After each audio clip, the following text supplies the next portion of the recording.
जो कि केरला में हमारे देश से 242 स्टूडेंट गए थे, हमारे जो हिमाचल प्रदेश से 242 बच्चों को ये मौका मिला था जाने का।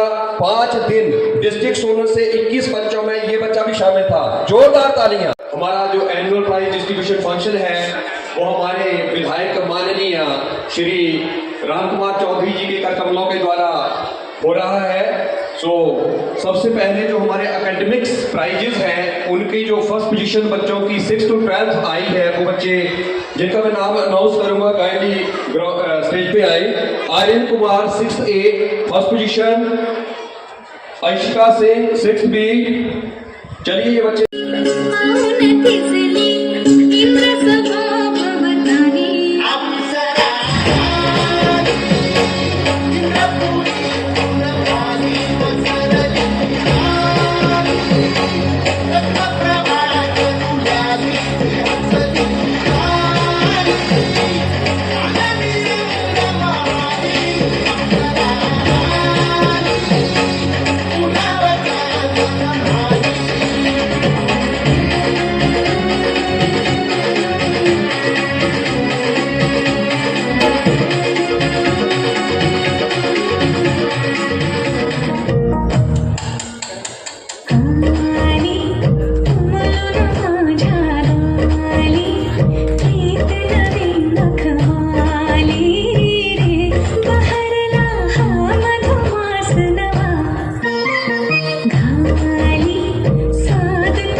काजळ लावणे आले मी आज, असं नका बघू अहो येते मला लाज, केला शृंगार आज घात। टीचिंग और नॉन टीचिंग स्टाफ और प्यारे बच्चों, सभी अभिभावकगण, आप सभी को इस एनुअल डे फंक्शन की बधाई। आज ये मेरा दूसरे स्कूल का एनुअल डे फंक्शन है, क्योंकि दून क्षेत्र में करीब 26 वरिष्ठ माध्यमिक स्कूल हैं। अगर मैं एक दिन में एक स्कूल करूँगा तो 1 महीना मेरा जाया हो गया।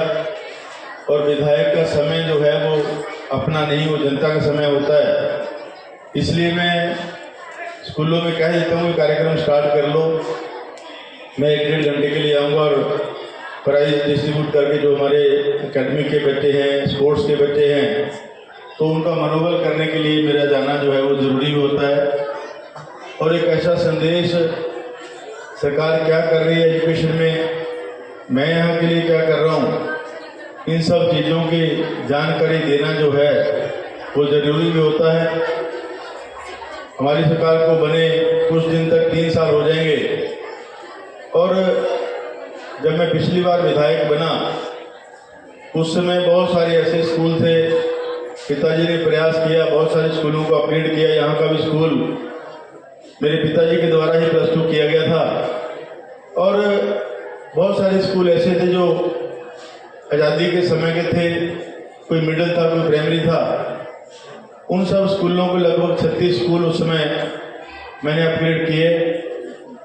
और जब अभी हमारी सरकार बनी, सरकार बनते ही पाया कि एजुकेशन का स्तर जो है हिमाचल प्रदेश में डे बाई डे गिरता जा रहा था। हमारा जो नाम हिमाचल का पहले केरला के बाद दूसरे नंबर पे लिया जाता था, अब ये हम 23वें पायदान पे आ गए थे। मुख्यमंत्री चिंतित हुए, हम सभी विधायकों की जो मीटिंग हुई, माननीय शिक्षा मंत्री जी बड़े कीन थे इस चीज़ में कि एजुकेशन में हम बहुत पीछे चले गए हैं। हमारी मंत्रिमंडल ने, मुख्यमंत्री जी ने, शिक्षा मंत्री जी ने प्रयास किया कि शिक्षा के स्तर को कैसे ऊपर लेके जाना है। मुख्यमंत्री जी ने व्यवस्था परिवर्तन का नारा दिया कि जो पुराने ढाले कानून हैं उनको हम बदलेंगे, प्रदेश की शिक्षा नीति को बदलेंगे, प्रदेश के जो हमारे बच्चे हैं उनको कैसे बेहतर शिक्षित किया जाए, उस तर्ज में काम करना शुरू किया सरकार ने। आज ये क्लस्टर सिस्टम बना। पहले केवल हम ट्रांसफर में उलझे रहते थे, प्राइमरी का अलग डायरेक्टरेट, हायर का अलग डायरेक्टरेट, एक छत के नीचे सभी पूरे एजुकेशन सिस्टम को जो है किया। आज मैं प्रिंसिपल मैम से भी कहना चाहूँगा कि आपके क्लस्टर में जहाँ बच्चे ज़्यादा हैं, कोई टीचर की कमी है, आप उन स्कूलों से टीचर्स को पार्ट टाइम में आप वहाँ भेजें जहाँ पे उस सब्जेक्ट के टीचर नहीं है। इसका ये मतलब है। तो आप यू कैन आप कभी भी इसको कर सकते हैं। मुख्यमंत्री हेल्थ मिनिस्टर थे उस समय हमने इसका नींव पत्थर रखा, 5 वर्ष में कंप्लीट नहीं कर पाए। शिक्षा के क्षेत्र में लगभग 36 स्कूल मैंने अपने पिछले टर्म में अपग्रेड किए और नहीं खोले। अब हमने क्या कहा, शिक्षा मंत्री जी ने कहा कि एक बच्चा है 3 टीचर हैं, एक जगह 2 बच्चे हैं 4 टीचर हैं। तो शिक्षा अपने मुख्यमंत्री जी ने कहा कि रैशनलाइजेशन करेंगे, उन सब संस्थानों को जो है जहाँ पे बच्चे नहीं हैं, खाली टीचर बैठे हैं, उन टीचर्स को वहां भेजा जाएगा जहाँ पे ज्यादा अधिकतर बच्चे हैं। रैशनलाइजेशन किया गया, स्कूलों को मर्ज किया गया। उसके तहत जो है कहा कि नीड बेस पे स्कूल खुलेंगे।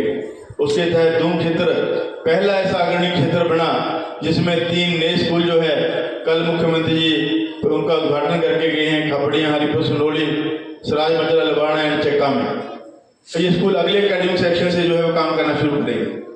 हमने कहा कि हमारे पास ITI नहीं थी, पिछले टर्म में 2 ITI पट्टा और कुठाड़ में हमने खोली और उनके भवनों के लिए पैसे दिए, लेकिन पिछली सरकार में वो कार्य बंद रहे, उनको अभी हमने पूर्ण किया। लगभग 475 करोड़ रुपए अभी इन 2.5 वर्षों में माननीय मुख्यमंत्री ने दून क्षेत्र के विभिन्न विकास कार्यों के लिए, चाहे वो भवन थे, हमारे पुल थे, हमारी सड़कें थी और हमारे अन्य जो कार्य थे उनके लिए दिए। जो संस्थान बंद पड़े थे पिछले 5 साल में, अधूरे पड़े थे, उनको हमने पूरा किया, उनका भी इनॉग्रेशन किया।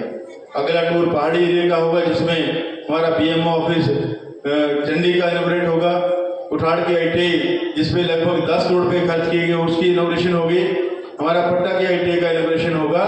मुख्यमंत्री चाहते हैं कि बद्दी का औद्योगिक क्षेत्र जिसमें लगभग 5 लाख लोग रहते हैं, इन लोगों को पूर्ण सुविधाएं हमने देनी। मुख्यमंत्री ने कहा कि बद्दी को हमने नगर निगम बनाना है, लेकिन कुछ लोगों ने इसका विरोध किया। अब नगर निगम बनने के बाद क्या हुआ कि आपने देखा कि शाही रोड की व्यवस्था खराब थी, पूरे हिमाचल प्रदेश की सड़कें जो है वो तबाह हो गई। तो बरसात में तो भाई काम नहीं होता। बीजेपी के बहुत से लोग जो है रोज व्हाट्सएप पे जो या फेसबुक पे हर कुछ लिखते थे।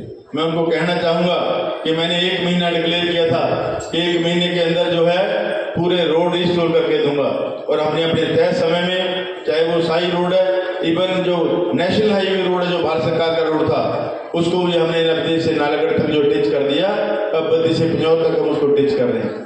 9 करोड़ की राशि केवल पहाड़ी एरिया के लिए और 11 करोड़ रुपए हमारे बद्दी शाही रोड के लिए भी सैंक्शन करके हमने, जिसमें 3 करोड़ 87 लाख रुपए केवल बिजली विभाग को हमने दिए कि वो पोल पीछे लगने हैं, 40 फुट के लंबे पोल लगेंगे, ट्रांसफार्मर बंद डब्बा लगेंगे और इसको मॉडर्न सिटी जो है वो मैं बनाना चाहता हूँ।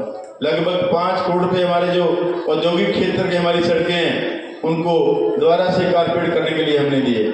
36 करोड़ की स्कीम सीवरेज की माननीय मुख्यमंत्री ने बद्दी के लिए दी है। जो सीवरेज व्यवस्था खराब है, कहीं उछल रही थी, बड़े पाइप उसमें लगेंगे। 3 हमारी 2 इरिगेशन की स्कीमें